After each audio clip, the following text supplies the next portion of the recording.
안녕하세요. 새벽을 쪼개는 우수입니다. 오늘은 조금 부끄러운 고백을 하려고 해요. 요즘 저는 나름의 투자 원칙도 세우고 고민을 많이 했는데 결국 포모를 이겨내지 못했어요.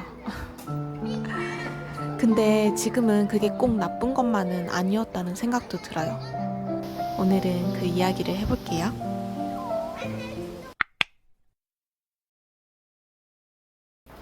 포모는 Fear of Missing Out. 나만 뒤처지는 것 같은 두려움이에요. 주식시장에서는 이렇게 나타나요. 시장이 오르는데 나만 못하고 있는 것 같고 다들 수익을 냈다는데 나만 구경하고 있는 것 같은 느낌? 이전 영상에서 잠깐 언급했는데 이게 확신인가?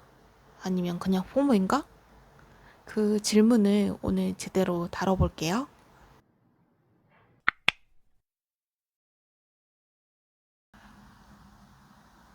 올해 1월 저는 삼성전자를 정리했어요. 여러 고민 끝에 내린 결정이었고 수익률도 나쁘지 않았기에 그 자체는 후회하지 않아요. 근데 이후로 반도체 얘기가 계속 들려오는 거예요. SK 하이닉스, HBM, AI 수요, 메모리 슈퍼 사이클? 공부를 하면 할수록 이번 반도체 사이클이 아직 견고하다는 느낌이 드는 거예요. 그래서 눈에 들어온 게 D램 ETF였어요. 라운드 힐 메모리 ETF, 티커는 DRAM이에요. 삼전 한익을 직접 사기는 그렇고 이 ETF로 간접 노출을 하자 싶었어요. 이 ETF 구성을 보면 SK 하이닉스가 1위, 삼전이 2위, 마이크론도 5% 비중이 들어가 있고 일본 키오시아, 샌디스크, 시게이트까지 메모리 반도체 핵심 기업들이 상위 탑 7으로 차지하고 있어요. S&P 500이나 QQQ처럼 분산된 ETF가 아니라 반도체 중에서도 D램 메모리에만 집중된 ETF예요. 그만큼 변동성이 크고 사이클에 민감해요. 수수료는 0.65%로 일반 ETF보다 좀 높은 편인데 저는 장기 보유보다 사이클 활용 목적으로 감수했어요. 저는 6월 8일 하락이 왔을 때 10주를 매수했고요. 잃어도 괜찮은 소액으로 포모를 해소하자는 결론이었어요. 6월 24일 마이크론 실적 발표가 있었어요. D램 ETF를 들고 있는 사람이라면 촉각을 곤두세울 만한 이벤트였죠. 저는 그냥 근데 잤어요. 주식 때문에 수면을 포기하는 건 제 투자 철학이 없거든요. 그리고 솔직히 말하면 아침에 일어나서 블로그 글 보다가 마이크론 실적 발표였지 하고 인지했어요. 데이터 센터 매출 폭발, HBM 수요 강세, 4분기 가이던스도 탄탄. 한마디로 D램 사이클은 아직 살아있다는 시그널이었어요.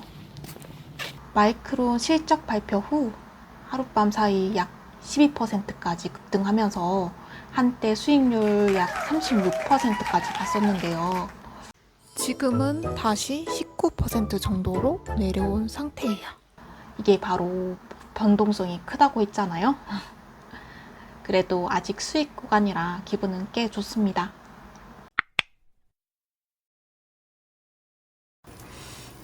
근데 여기서 멈추고 싶은 이야기가 있어요. 나이가 들수록 건강에는 슴슴한 음식이 좋잖아요? 머리로는 알아요.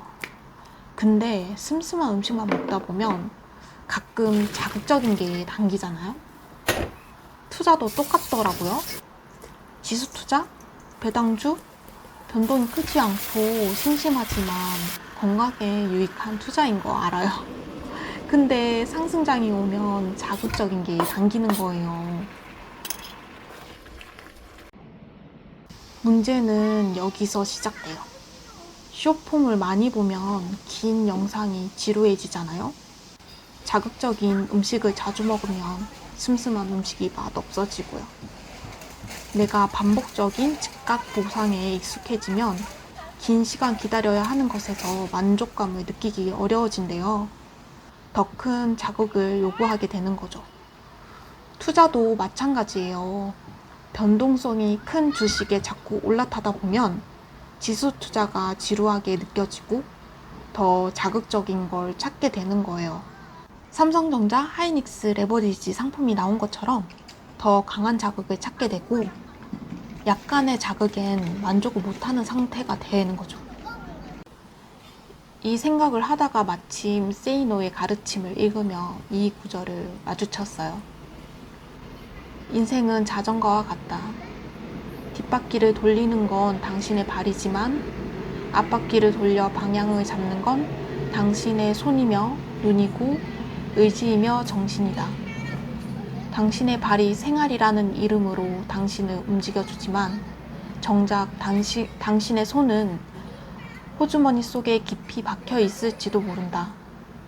정작 당신의 눈은 앞에 놓인 길을 바라보지 않고 옆으로 빠른 속도로 지나가는 오토바이들과 스포츠카만 부러운 마음으로 바라볼지도 모른다. 그 때문에 비록 열심히 페달을 밟고 있지만 당신이 탄 자전거는 제자리에 맴돌 뿐이다. 읽으면서 뜨끔했어요. 요즘 SNS가 너무 발달해서 삼전으로 얼마 벌었다더라? 레버리지로 대박 났다더라? 이런 이야기가 흔하지 않는 케이스인데도 쉽게 퍼지는 세상이잖아요? 근데 생각해보면 그 사람이 그 돈을 벌기 이전에 얼마나 많은 공부를 했는지, 이전에 얼마나 잃어봤는지 알 수 없어요. 그리고 그 결과가 지금도 좋은지도 알 수 없고요. 누군가 이걸 샀다더라? 말만 듣고 따라 들어가서 언제 팔지 결정하지 못해 손해를 보거나 전에 듣는 시간차로 수익을 보지 못하는 게 주식 시장이에요.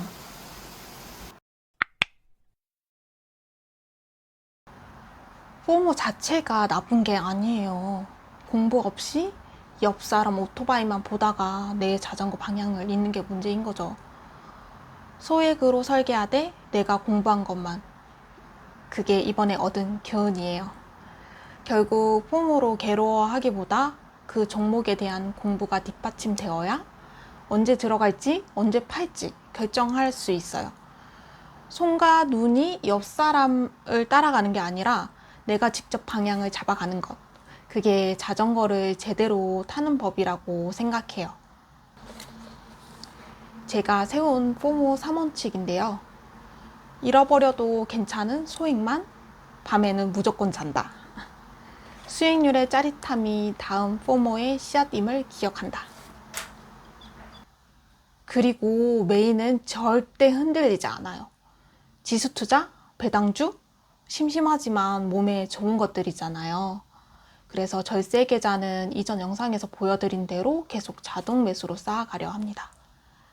직투 계좌는 천천히 정리해서 보여드릴게요. 심심한 게 답인 건 알아요. 근데 가끔은 자극적인 게 당기는 게 인간이잖아요. 중요한 건 그걸 충분히 인지하고 올라타는 것, 그리고 그 변동성을 컨트롤할 수 있을 정도만 올라타는 거라고 생각해요.